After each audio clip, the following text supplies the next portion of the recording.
I'm Dr. Joe Esposito, and welcome to our podcast, For the Health of It. Remember to subscribe to our podcasts, and I'll help you naturally get well and stay well. The information presented on this program is not intended to take the place of your personal physician's advice, and it is not intended to diagnose, treat, cure, or prevent any disease. Discuss this information with your own physician or healthcare provider to determine what is right for you. Are you suffering needlessly? Dr. Joe can give you advice on how to naturally get well and stay well. Dr. Joe Esposito. Hey folks, Dr. Joe Esposito here. Thanks for tuning in. I do appreciate you taking time out of your day. We're talking today about alcohol. Now, if you've listened to my shows in the past, I talk about the 7 deadly sins: alcohol, meat, sugar, dairy, coffee, soda, and artificial sweetener. And chances are we're going to do a show on each one of those because it's such a hot topic. And we have enough to do hours and hours on each topic, but I try to condense it.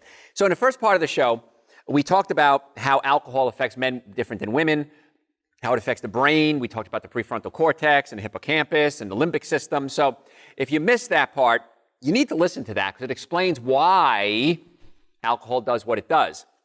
This show is on the website right now, drjoe.com. Just go to drjoe.com. And on the website, we have over 1,000 hours of podcast, audio and video. And if you have any questions, send them to me through the website. I'm more than happy to answer your questions for you because our team wants to get you well and keep you well. So if you have questions, you want to get supplements, all that's on the website, drjoe.com. Also, we have a blog. You can read our blog. We write articles for that. It's a lot of fun. And also follow us on Facebook and Instagram because we live stream a lot of our shows too. And then you could follow us there and we'll let you know we're live streaming as well. So let's get back to alcohol.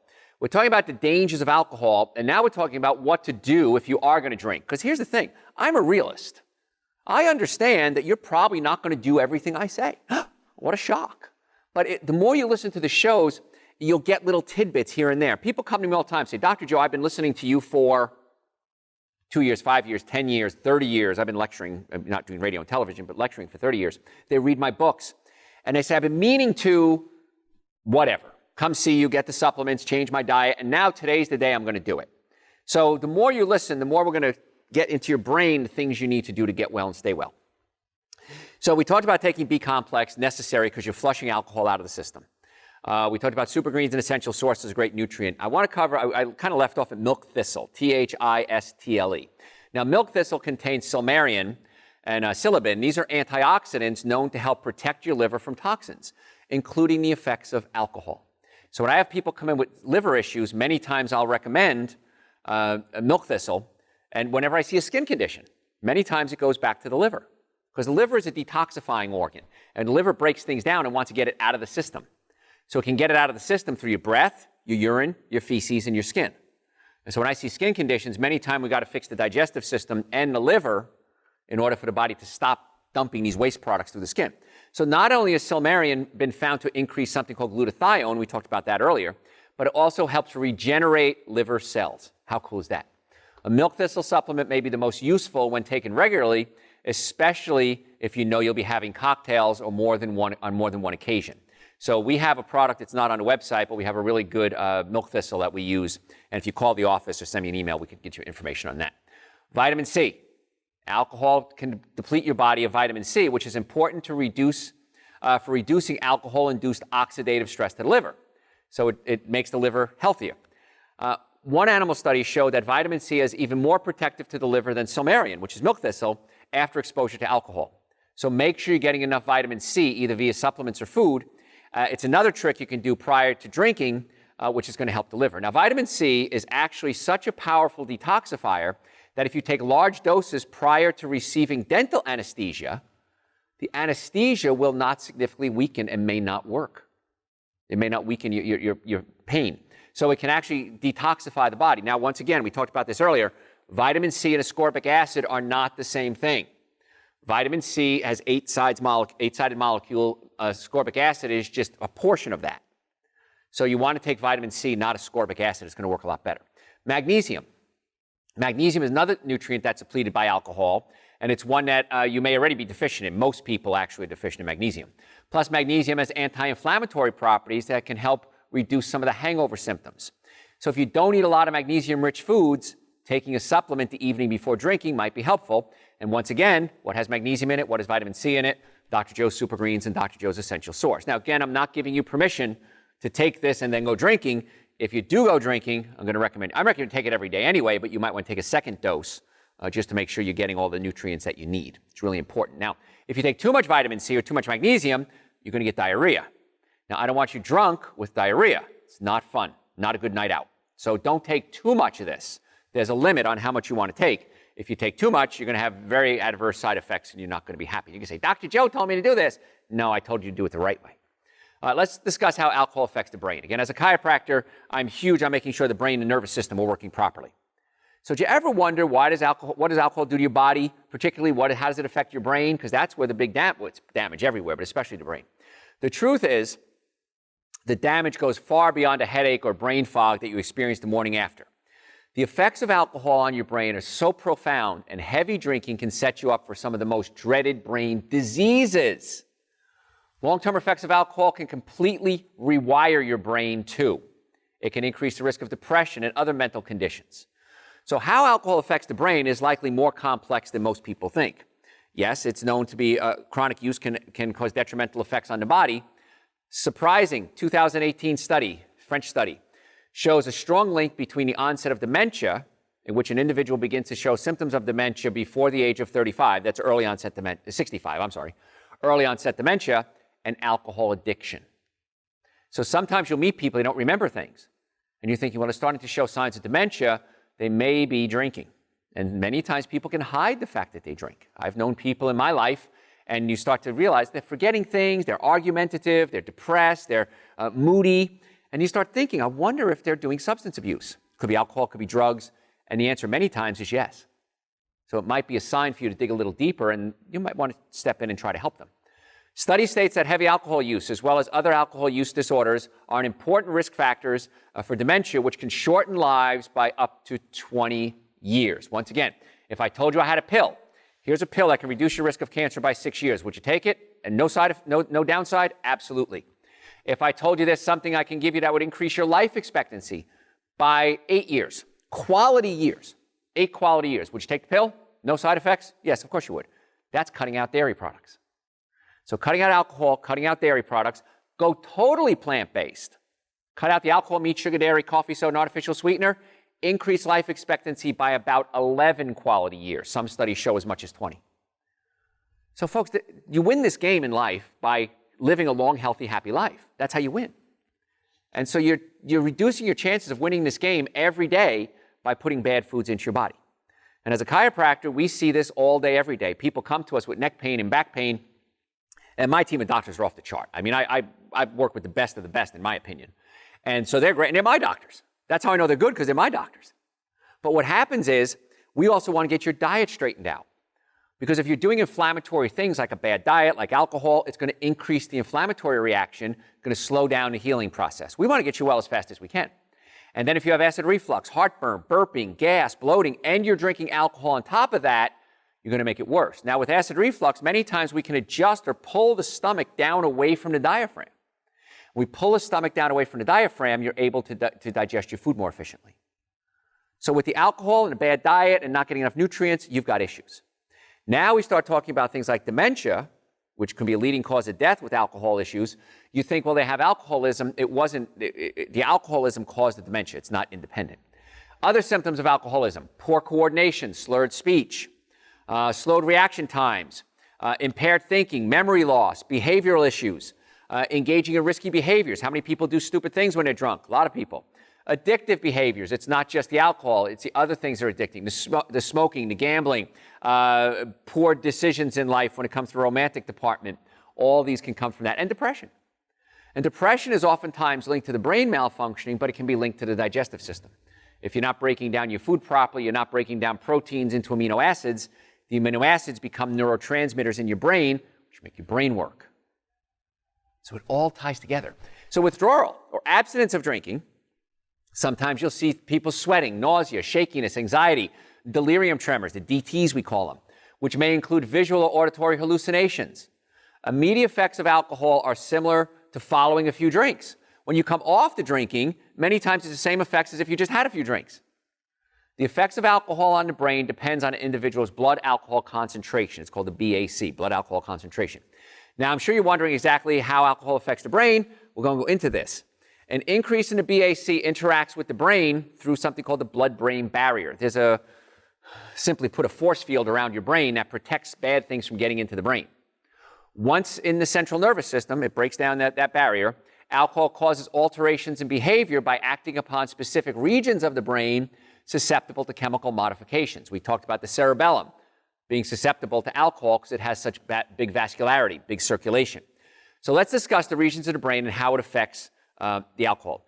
The mesolimbic pathway. Again, don't worry about the fancy names. Alcohol stimulates the mesolimbic pathway, or the reward pathway. That's how you know it. Within the brain, and it releases dopamine, causes feeling of pleasure. This pathway is a major pathway involved with addiction, in which constant stimulation of the pathways requires more of the substance to create the same level of pleasure. Once you start stimulating it and it drops, you want more. That's an addiction. Studies have shown that the pathway that's repeatedly activated, in this case drinking, becomes covered with a mesh-like glue. It actually changes the physiology and the anatomy, and it makes it difficult to form new synapses or connections between the nerves, and it can break old connections. Again, the nerves you have a nerve and a synapse, a little gap, and another nerve and a synapse, and these synapses are where the nerve impulses jump from one nerve to another. And when you start breaking this down, the brain can't work properly. This explains why addiction is so tough to overcome. The pattern is ingrained and held together physically that way in the brain. We affect the frontal lobe and the prefrontal cortex. We brushed on that. This region is involved with decision-making, motivation, planning, goal setting, judgment, social conduct, impulse inhibition. You don't do stupid things. So neuropathologic studies have shown a large reduction in the number of neurons in the prefrontal cortex of alcoholics and overall reduction in brain mass. Your brain actually shrinks. And that's relative to people that are non-alcoholics. So your brain gets smaller, and it affects the prefrontal cortex. And the prefrontal cortex is where you make judgment. You make decisions. It's risk. You understand that it's dangerous to do things. When the prefrontal cortex is damaged long-term, you kind of lose that. Now, so damage to the prefrontal lobe or the prefrontal cortex results in emotional changes and personality changes. You've heard me talk about this in other lectures, the part of the brain called the hippocampus. The hippocampus lies in the mesolimbic system, and it's involved in motivation, spatial navigation, you know where you are in space, emotional and crucial thinking, and the formation of memories. So this is evident that the hippocampus may play a role in fear and anxiety. So the hippocampus tells you, hey, don't go push that big, strong guy. Well, the hippocampus isn't working, you have problems. Also, the hippocampus is one of the few sites for neurogenesis in the brain. The brain can actually, neurogenesis means grow new brain cells. And the process of new brain cells being formed from stem cells, now stem cells are what we call undifferentiated cells, and wherever they are, they become that part of the body. You may have heard me talk about that with orthopedic issues, with joints, knees. Stem cells can actually regrow joints. Studies suggest that increasing doses of alcohol create a disruption in the growth of new cells, which leads to a deficit in specific areas such as the hippocampus, which will lead to decreased learning and decreased memory. Now, hippocampal neurogenesis, new brain cells being made in the hippocampus, is resilient and has been shown to recover in about 30 days. So the nice part is the hippocampus can start to heal as soon as you stop the damage. Now, if the damage is too far gone, it may not heal all the way, so you just got to decide how much damage do I want to do to my brain. There appears to be an increased vulnerability to relapse if once you break them down, though. It can heal, but it can actually start to relapse. Now, the hypothalamus, that's another part of the limbic system. And the hypothalamus has connections in many systems that involve with learning, memory, regulatory functions, eating and drinking, temperature control, hormone regulations, and emotion. Where have you heard me talk about the hypothalamus before? When you're hungry. Your stomach releases a chemical called leptin, it's a hormone, goes into the blood system, goes into the hypothalamus, and says, hey, I'm full.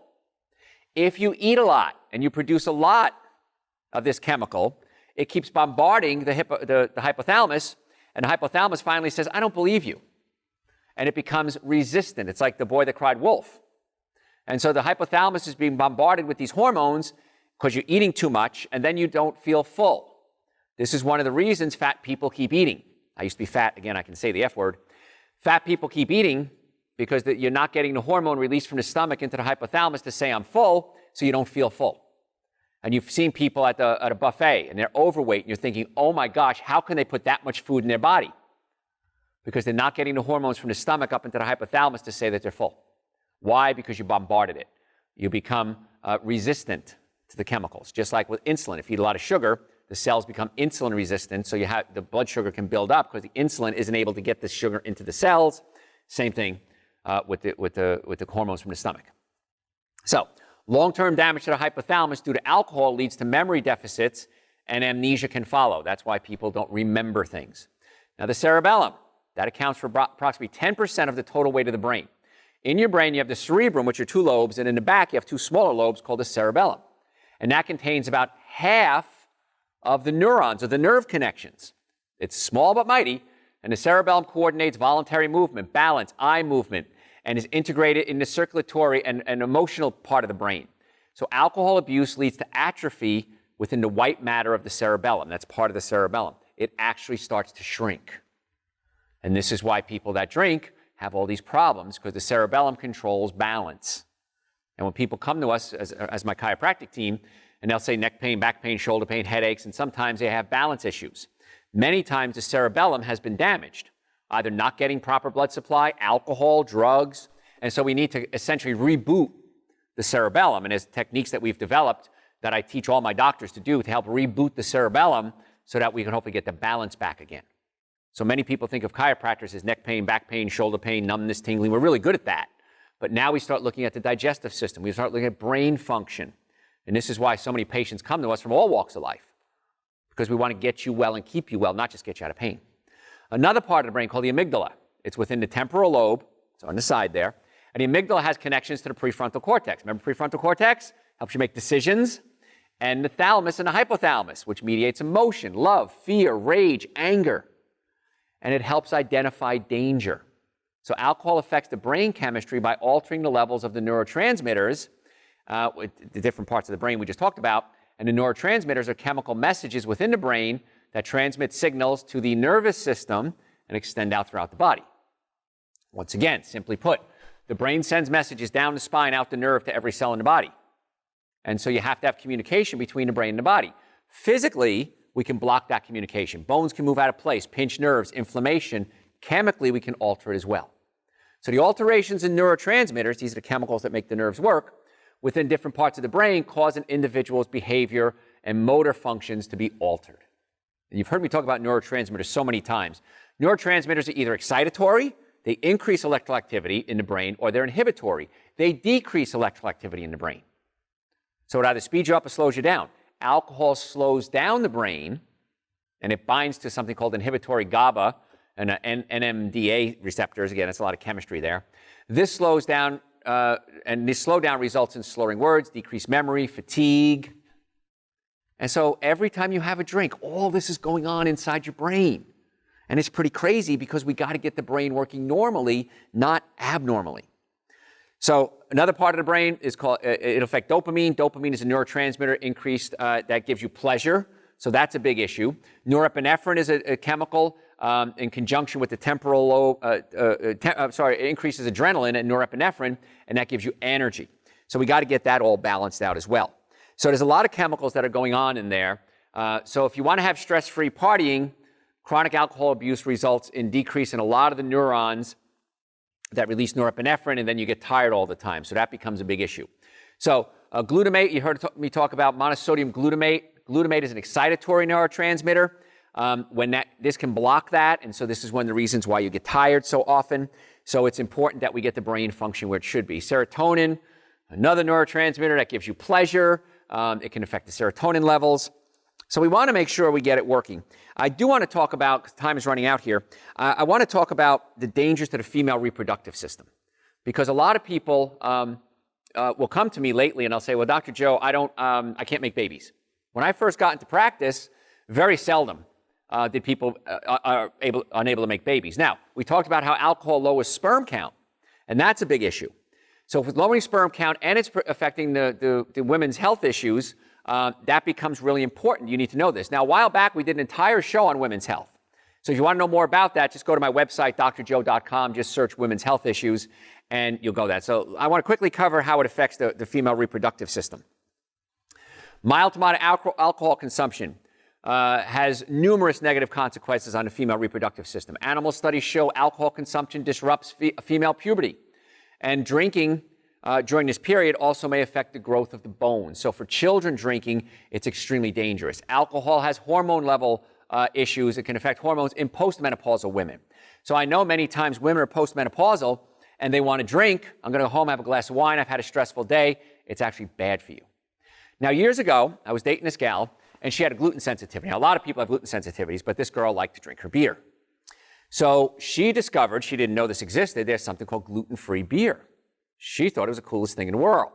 So she was drinking gluten-free beer, and she thought that was okay because she didn't have issues with the gluten. But there are no healthy options, okay? You can't just go ahead and say, I'm going to be healthy because I'm drinking gluten-free beer. It's still dangerous. Now, so brewers have begun using gluten-free bases in their beer, and it's not good for you, but a lot of people might use that as an excuse. Sometimes there's organic beer. People say, well, gosh, I'm drinking organic beer. This way you don't get the pesticides. Is that good? It's not good. It's better. Okay, so organic beer might be a little better, but it's not good for you. It's just not as bad. Same through the gluten-free beer. But the alcohol can also damage your DNA. And I want you to realize that your DNA is the part of your body that makes you, keeps you alive. It's how your cells reproduce. You take the DNA and it says, okay, this is the pattern that I have. I'm going to replicate this cell.